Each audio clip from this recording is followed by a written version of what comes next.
আমরা চাই আমাদের সন্তানেরা সুন্দরভাবে লেখাপড়া করার সুযোগ পায়। আমরা চাই আমাদের পরিবারের সদস্যরা, আমাদের বাবা মা, স্ত্রী, সন্তান, আত্মীয় স্বজন সবাই চিকিৎসার সুযোগ পান। পরিবার যখন কোথাও বের হচ্ছে সে যাতে নিরাপদ থাকে, সে যেই হোক, পরিবারের যে কোনো সদস্য। প্রধানমন্ত্রী তারেক রহমান বলেছেন, সবার কাঙ্ক্ষিত একটি নিরাপদ ও পরিকল্পিত বাংলাদেশ গড়ে তুলতে হবে। সবাই যার যার অবস্থানে থেকে নিজ দায়িত্ব পালন করলেই তা করা সম্ভব হবে। ঢাকা সেনানিবাসে ঈদ শুভেচ্ছা বিনিময়কালে তিনি এসব কথা বলেন।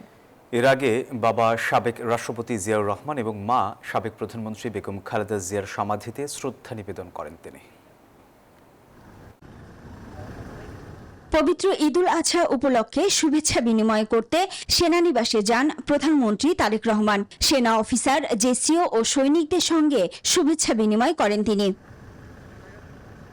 সংক্ষিপ্ত ভাষণে সেনানিবাস এলাকায় বেড়ে ওঠার স্মৃতিচারণ করেন সরকার প্রধান। বলেন, দেশের জন্য বাহিনীর সদস্যদের আত্মত্যাগের মূল্যায়ন করা সরকারের দায়িত্ব। জানান, সবার প্রত্যাশা অনুযায়ী একটি সুন্দর ও নিরাপদ বাংলাদেশ গড়ে তুলতে সচেষ্ট সরকার। Bashundhara public school and college 2026 শিক্ষাবর্ষে ভর্তি চলছে। আমরা চাই আমাদের সন্তানেরা সুন্দরভাবে লেখাপড়া করার সুযোগ পায়। আমরা চাই আমাদের পরিবারের সদস্যরা, আমাদের বাবা মা, স্ত্রী, সন্তান, আত্মীয় স্বজন সবাই চিকিৎসার সুযোগ পান। পরিবার যখন কোথাও বের হচ্ছে সে যাতে নিরাপদ থাকে, সে যেই হোক, পরিবারের যে কোনো সদস্য। বহু বছর দেশে না থাকতে পারার কথা তুলে ধরেন তিনি।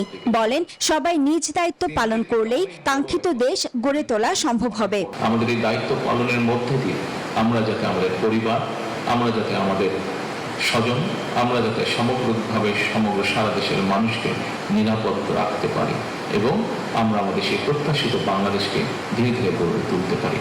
আজকে এই ঈদের দিনে আল্লাহর কাছে এটাই হোক আমাদের চাওয়া। এর আগে ঈদের নামাজ শেষে বিএনপির সিনিয়র নেতাদের নিয়ে বাবা মার সমাধিতে শ্রদ্ধা জানান প্রধানমন্ত্রী। স্ত্রী ডাক্তার জুবাইদা রহমান এ সময় তার সঙ্গে ছিলেন। পরে জিয়া উদ্যানে শিশু কিশোরদের সাথে শুভেচ্ছা বিনিময় করেন তিনি।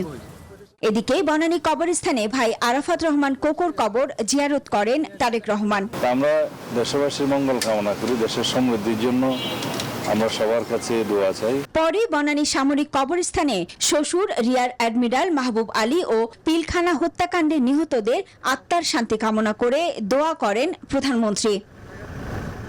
সাফিয়া সাসনা, নিউজ 24, ঢাকা।